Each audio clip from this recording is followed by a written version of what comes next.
Assalamu alaikum. My name is Salim Siddiqui. Thanks for watching the hotconflict.com video series. As you know, we do a lot of different things on the hotconflict.com website talking about different issues, and today happens to be Eid al-Akbar, the great celebration of the Muslims. And so I thought it would be a good idea to share a few of my thoughts that are going through my head as Muslims all over the world are celebrating this great celebration. Before I continue, I have to make a little bit of a disclaimer. This video is going to talk about some strange issues, and I'm going to possibly use some colorful language or say things that might be strange or foul, or use off-colored language, and I'll try to keep it at a minimum. And I possibly might break down and cry at any point, and that's only because some of the subject matter that I'm talking about is so deep and powerful that when you talk about it, it actually affects your soul. But we'll get more into that in a little bit. But I wanted to give that disclaimer so that everybody who's watching understands that from the very beginning. Secondly, I wanted to talk about another disclaimer, which is a lot of what I say is going to sound so strange, so ludicrous. I might sound like a lunatic or a madman. Some of the concepts and thoughts are going to seem so ridiculous and outlandish that people might feel very uncomfortable with some of the things I'm going to say. But I want you to rest assured that everything that I'm going to tell you is 100% true and based on my beliefs. Now, the reason why I gave that disclaimer is because a lot of times when we talk about the truth, it's sometimes very hard for people to accept the truth. It's heavy, it weighs, it's powerful. The way you understand the truth, though, is when somebody tells you something that is true, it's something that your insides recognize, and you straight away know. It should flash to you, or you should recognize it. Your inside should know it, or know it to be something that weighs, and so you feel it. And you might be a little bit averse to it. Now, this brings me to my third disclaimer. Because we're talking about the truth or subject matter that is so deep and heavy, it becomes incumbent upon me as an individual to say that I am in no way or shape or form superior or more wise or more knowledgeable than anyone else. I'm a human just like everyone else. I sin, I have problems, I have issues, we all do, we're all real people. But that doesn't mean you shouldn't be searching for that truth. And so, I'm going to tell you something strange about the truth. And it's something that I've already disclosed to you in the disclaimers, is that sometimes when you're looking for the truth and searching for the truth, it comes from where you're not expecting it. Right? We all look at these stories of the old masters where the person goes to seek knowledge from the great learned people, and they teach them in a way that seems so strange that the person seeking knowledge is dumbfounded that the great knowledgeable one or enlightened person or prophet or the one sent by God teaches them things in a way that their understanding takes a long time to grasp. If you're open to things and looking for it in what I'm going to talk to you about today, there's a lot of it that you're going to need to think over and think about again. But if you're willing to be open and listen and see if you can hear a glimmer or try and find the truth in what I'm saying and figure out how you've got that or how that relates to you, then there's a chance. There's a small chance that you just might see the light. And so, as always, when people are talking about this concept, I thought, okay, today's Eid. This idea, what is Eid? Well, Muslims go to Eid, and I went to Eid this morning, and that's the celebration where Muslims all over the world are gathering together and they go to pray, and they're praying to God. As you know, Muslims believe that there is only one God, and this statement of faith of a Muslim is La ilaha illallah, meaning there's only one God. And so Muslims all over the world are getting together and praying in their families, and this concept of being together in family, and I started to think about some of these ideas. And I was thinking about what is Eid. Now, unfortunately, I live here in Houston, Texas. I don't say unfortunately I live Houston, Texas. I meant unfortunately I went to the prayer today, and Houston has a large community in the United States, but the numbers were kind of down. And this is a little tidbit about the Muslim community. Well, Muslims have two religious celebrations annually, right? What are the Muslim holidays? Well, all societies and cultures have their holidays, and so this is important for us to pay attention, because like I said, I'm going to be telling you the story, and so as I'm talking, I hope you're paying attention to the details. Well, all countries and societies and cultures or religions have their holidays, and so the two main holidays for the Muslim community is the Eid at the end of the month of Ramadan, and Ramadan is the month where we fast, and we have an Eid celebration at the end of that month, and then today's Eid, which was Eid al-Akbar, the Great Eid, or Eid al-Adha, the Eid of sacrifice. But like I said, the numbers were kind of small, and I thought to myself, why is it that the numbers are always smaller on the Eid that is called the greater Eid, or the greater celebration? I mean, Muslims fast the whole month of Ramadan, and so at the end of Ramadan, the gathering is usually large. Today, the Eid was on a Monday, and so there's the situation, but, the gathering's always smaller, yet today's Eid is called the Great Eid. Why is it called the Great Eid? Anyway, but other than the Great Eid, Muslims all over the world got together, and there was a sermon, and the person gave a great sermon, and the Muslims prayed, and then also, at this time, during the Great Eid, where Muslims are praying all over the world, at the house of God in Mecca, the Kaaba that we call in Arabic, the Black House, which was built by Abraham and his son Ishmael, Muslims, 4 or 5 million there, are gathered to do a pilgrimage. And so I realized some strange ideas, and I thought today I should share some of the thoughts that have been going through my head about the importance of Eid and what it really means and why we call it Eid al-Akbar. Well, like I said, if I'm really going to tell you the truth, I can't say, well, here's Eid al-Akbar, it's the Great Eid, and this is why it's the Great Eid, because it just might not sound right. It might be a little tidbit. But if you really want to understand the truth, you have to learn it in the old-fashioned way. Somebody has got to tell you a story. Somebody has got to tell you the story. If you go back to all the ancient societies and cultures, and many people are talking about how the West is now beginning to be open to Eastern culture and Eastern philosophy, and included in that is like some of the Taoist philosophies and Buddhist philosophies and Tantric philosophies. Islam also gets thrown in there, but we'll talk about Islam and its representation later on in the story. But this idea of being open to these spiritual concepts. Well, we're going to talk about spiritual concepts and some of the strange ideas that people have a soul, and that is true, that people have a soul.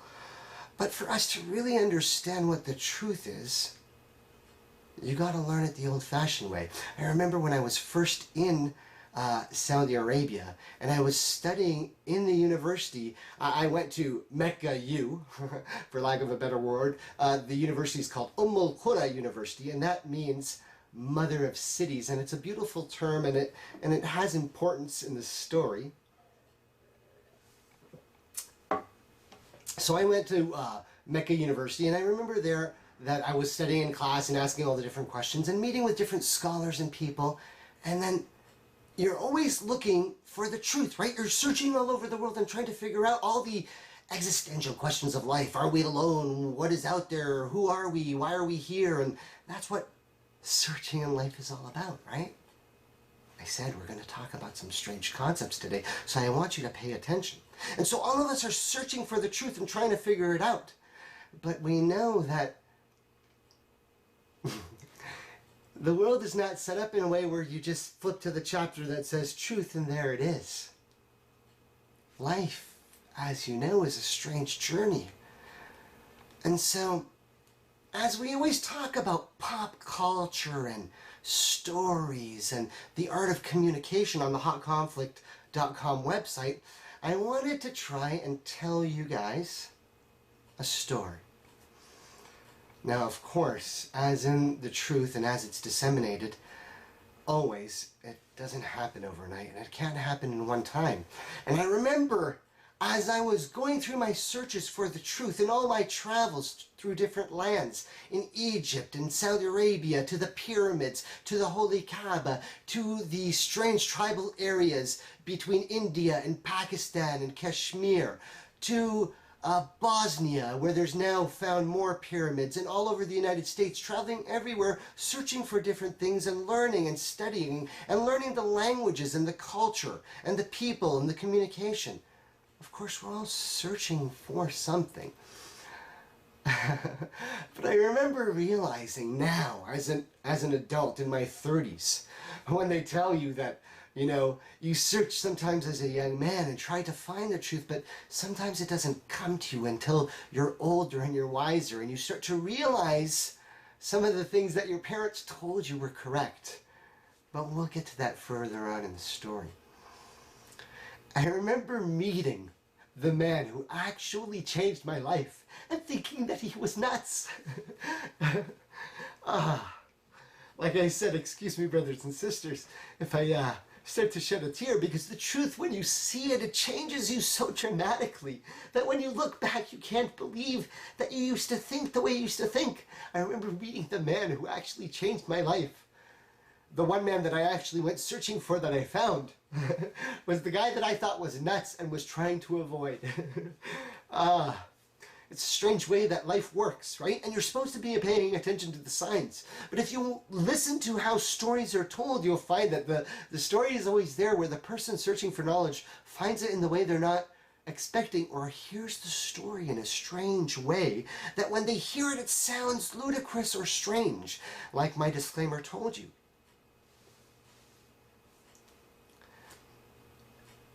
And so, of course, I'm going to tell you the story, but like in old traditions and many old traditions, you can't tell the whole story at one time. It takes forever, because we're talking about the truth.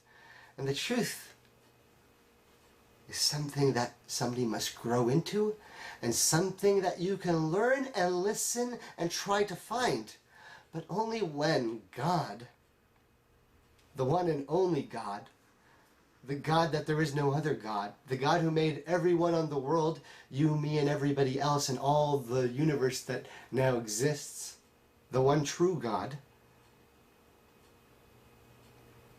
If you really want to know that kind of truth, then yes, you have to take time to digest it and understand. But still, I'll try to tell the story, and as always, if you're going to really try to tell the story, and get it so that you truly understand, you have to start from the beginning. But that, in and of itself, is a difficult task. So let's start at the beginning, where normal people start the story. In the beginning, there was light. The Nur, as we call in Arabic, the light. That is the one true Lord. That is the description of the true Lord, the light, the Nur. And we know how the story goes, right? I'm not going to go through all of the details, but we must address some of the facts if you're able to follow the signs and follow the details. Now, this might get cumbersome and long, And so many people might get distracted. And the journey sometimes is the whole point. And so if you get distracted along the journey, then stop and come back. But listen to the story. And God created Adam. And God fashioned Adam out of clay and mud.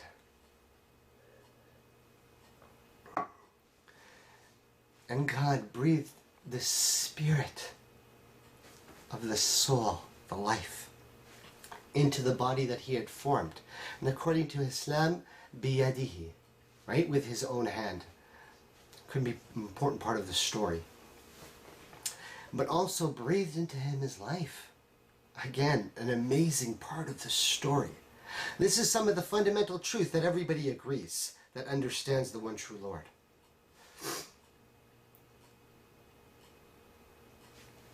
And Adam came to life, and in the court of God there were already angels, also made of light, some of them having wings, but not having genders, and not having free will. And this is a fundamental point in the story where there's some confusion.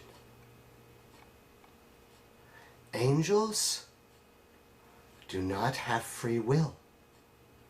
Angels do not have free will. They are servants of the Lord, angels of the Lord. But they do not have free will. Fundamental point in the story, and you must understand this. The next point is very dramatic. Is that Adam finds out that there is another creation, other than angels and other than Allah the Most High. Allah the Most High, the term Allah meaning the God in Arabic, important point or fundamental that non-Muslims especially have to understand in this story. The term Allah in Arabic means the God, meaning the God with a capital G, as we say in English, because we don't have a better term. The same God that the Jews call, the same God of Moses, the same God of Abraham, the same God of all the prophets. And we'll get to that later, but the God, right? For example, Christians who live in the Middle East, who speak Arabic as their mother tongue and have their Bible in Arabic, the term for God in their Bible is Allah. So that's a common misconception in a Western audience, and this is an important part of the story.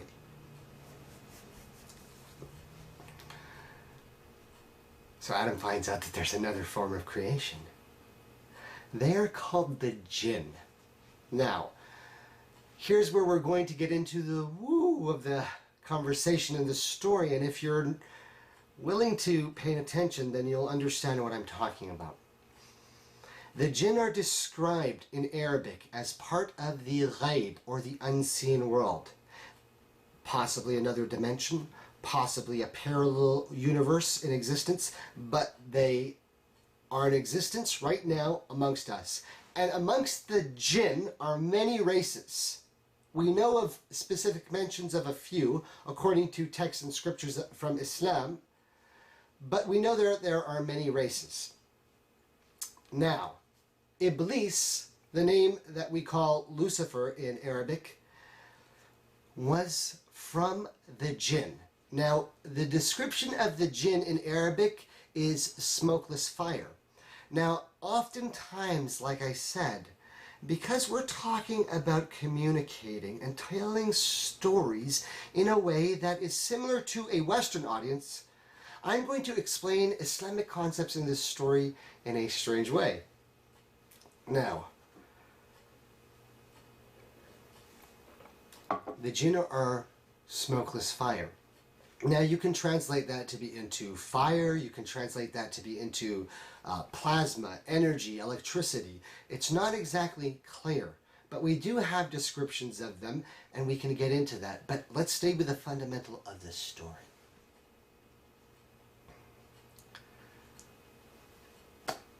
Satan was a jinn, was an extra-dimensional being, an interdimensional being, as we frequently call them in our modern terms, from the unseen world. Now, they have powers and abilities that are different than ours. But remember how I said we have to start at the beginning, and that was a little bit difficult to do? Well, here's where the story gets interesting. When Allah, the Lord Most High, was creating Adam, the angels said to the Lord, "O Allah, are you going to create a race, a creation, a man that is going to cause mischief and spill blood?" The angels asked the Lord Most High a question like that. And this story is related in the Quran. Now, you have to ask yourself in this story, what the frack was going on? What the frack was going on? What happened before man? Well, according to some narrations from the ancient tales, is that there was a battle between the other races of jinns prior to mankind. And there was a strong war that lasted God knows how long. This is all before the time of man. It was at that time that Lucifer was one of the strongest believers and led the army against the disbelieving race of extra-dimensional beings. Are you listening to me, ladies and gentlemen? And so because of that grace and status, he became the most superior being in existence that had free will.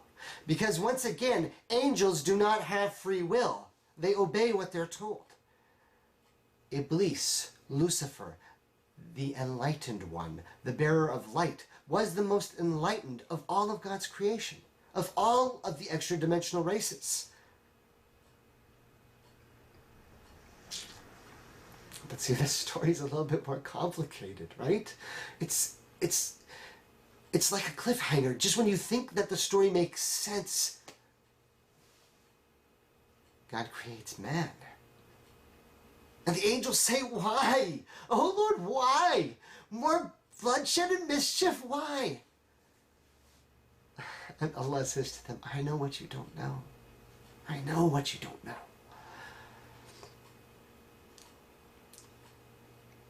Now, if we're going to talk about jinns being interdimensional beings, then we're going to get into some strange concepts, right? And like I said, I'm going to tell you the story in a way that probably nobody else has. And because of that, you're going to think it's freaky.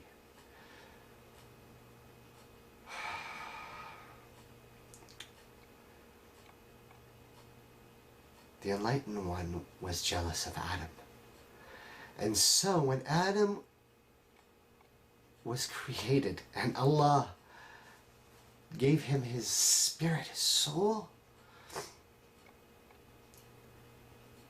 Allah taught Adam the names of everything. Allah taught Adam the names of everything. Allah, the Lord of the world, taught Adam everything. Do you get that? Do you get that? Allah taught Adam everything. Think about the concept, because we're going to start talking about jinns and interdimensional beings. We're already talking about the spirit and the soul, and we're talking about Eastern, Western philosophy and culture, and Buddhism and Taoism, and we're going to get into some strange concepts like reincarnation, astral projection, spirituality, UFOs, alien races. So are you paying attention to the story? Are you paying attention to the story yet? Satan challenges God. God teaches Adam everything and orders everybody in his court, including Iblis, who was there amongst the angels up in the highest of the heavens of the galaxies. Pay attention. The seven heavens, the multiple galaxies of the universe, where the interdimensional beings exist and live all throughout the universe.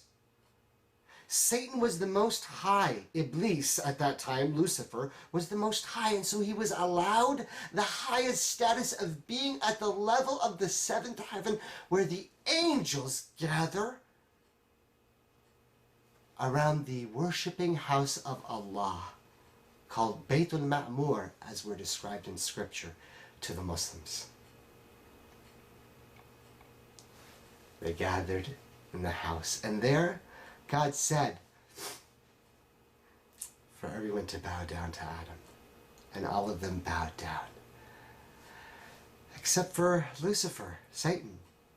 He was from the jinn. He was from the jinn. It's time to take a break.